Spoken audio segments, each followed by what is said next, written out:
Only 340 men have played Test cricket for the West Indies in 96 years. Today we chat with the most recent one, Keacy Carty. When I say that, Case, has it really sunk in yet? What does that stat and that number feel like? I mean, by now, played a whole Test match, so it have sunk in. I'm very grateful for the achievement. I worked very hard to get to here.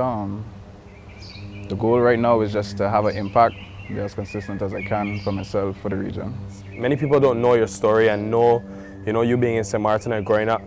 Do you remember what it was like, having that love and when you found that love for the sport? Well, I could tell you when I wanted to become a professional cricketer, I had 2 weeks of job training in second form, and I had to stay until 5 o'clock, and I couldn't go to practice, and I was like, this is not fun. So I'd rather become a professional cricketer since I love the game so much. But before that, it was just me being a kid on the field, going to the field with my dad, playing with my friends, and just having fun on the field.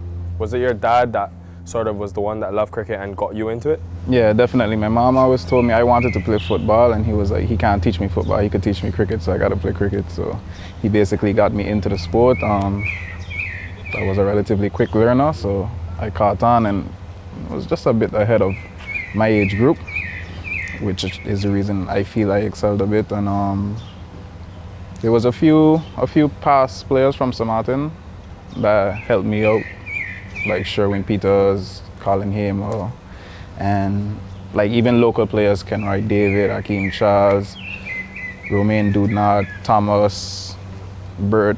Thomas and Bert did a lot for my career. They used to force me to come practice the bowl to me when I didn't want it to actually, so they played a big role in me being here, but I had a lot of guidance. And obviously, a few years after your secondary school days, you would then have the opportunity to play under-19 cricket for the West Indies. What do you remember that experience being like? Did you know that they even had an under-19 team, and was that sort of one of your goals when you decided you wanted to play professionally? Yeah, when I played my first under-19, I think that was a World Cup year. So that's when I knew there's a tournament every 2 years. I always felt like eventually I'll be one of the top performers in the tournament.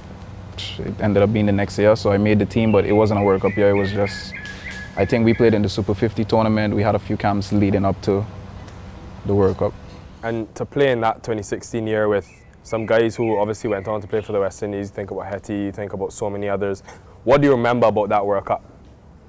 I just felt like we was a real good balanced team. We gelled well. We had like 5 or 6 camps leading up, so everyone was very familiar with each other. Great group of guys, skill set very high, and I always felt like we could have won it from the get-go, and we did. And do you find winning that tournament sort of gave you more confidence after that then into your professional career because you guys had won it and because you had that overwhelming success? Not really. I'm a guy that kind of stay in the moment. I was happy when it happened. Like when I sat down and analyzed that we were the first to ever do it for West Indies. I was very proud to be a part of that. By the time it was finished, I was level because I came back and played first-class cricket like immediately after. So there was a new challenge ahead of me. Yeah, and you mentioned that timeline. Obviously going into the first class setup as soon as the Under-19 World Cup was done, but you had to wait a while before that Netherlands series came where you made your one-day international debut. What kept Keacy Carty focused and what kept Keacy Carty encouraged and wanting to stick to the process? Just the drive of wanting to be successful from the game, the drive of not wanting to have to work for anyone after I finished with the game, after having dedicated so much time and effort into the game.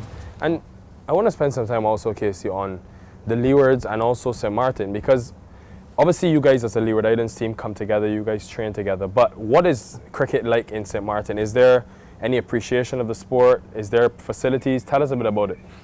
I mean, it's fast growing now, because we have a few even younger players that are making some noise. Some guys are in the under-19, under-17 team. It used to have a lot of support from the people the people who knew them, the people who came from St. Vincent, St. Lucia, Dominica. But to say like locally, no. Like I say, it's fast growing now because they're starting to hear a lot of good things about people that are playing cricket now. But in the past, it was just like people who knew them, who knew. And how did that impact the way you prepared for international series, for first class series? Well, now it's like I to the point where I understand my game a bit. 27, so it's like I have a very good template on what I need to do at the start or before a series. 10 years ago, before you made the West Indies team and you were now trying to work your way into that leeward side, what were some of the challenges you faced with having to try to practice in St. Martin? And because I feel like a lot of people don't understand the difficulties that guys from outside of the main territories, the Antiguas, the St. Kitts even, have to sort of go through to prepare and be good at cricket. So what were some of the challenges you felt you faced? To be honest, looking back, it didn't feel like challenges because I started to play first class cricket right after under 19. Right. So I was one of the lucky ones to actually be a part of a professional setup. So it didn't feel like it was challenging. Having played first class cricket and international cricket, I realize now like how far back the system is in St. Martin. Right. And the ones that are good is just based off a raw scale. Right. Hopefully it can improve, but it didn't really felt like a setback for me because right after school, age group cricket, I was in a professional setup. And how high do you see the ceiling for cricket in St. Martin? Do you think possibly you could have a stadium there and you could potentially play some first class cricket there? It really depends on who wants to invest because the field is for sale. Right. So it is a very thin line between cricket and no cricket. If it's bought and they don't want cricket no more, there's no cricket. But there is definitely a few players that I feel can play the highest level. I feel like they was better than me at that age, skill-wise. I would always tell them so. But at the end of the day, you need to put up numbers. Well, let's talk now, Keacy, about West Indies. Obviously, Test cricket now. Before that, I mean, you've played 22 international, so you've been able to establish yourself in that format. But take me back to the first one. To actually get that first international cap, what do you remember about that day and what was so special about it? I didn't have a clue I was going to play. I think Ravman Powell and Shepherd was stuck in England because they didn't get the visa yet. And going into the game, I was confident. Cause like I said, I had prepared well. I don't feel like no stage is too big for me. I just wanted to go and make a good first impression. What a shot. Powerfully drilled down the ground from Keacy Carty. What do you think you've learned about international cricket in those 22 matches? The level of consistency and dedication you need to be a consistent player at that level. When you look at the greats, like even when you come to a game, their pre-routine is like the same every single day, and they're doing more than the rest players that are in the team. I mean, everyone is good, and the better one's doing more consistently. So you have to be very much dedicated. You got to be very consistent in what you do, and I think the biggest part is being disciplined. And you speak of the greats. Who are some of the greats that you've modeled your game around, that you've sort of aspired to be like and emulate in international cricket? So in the under 19, I remember before every game, I would watch Virat Kohli bat. I failed every game.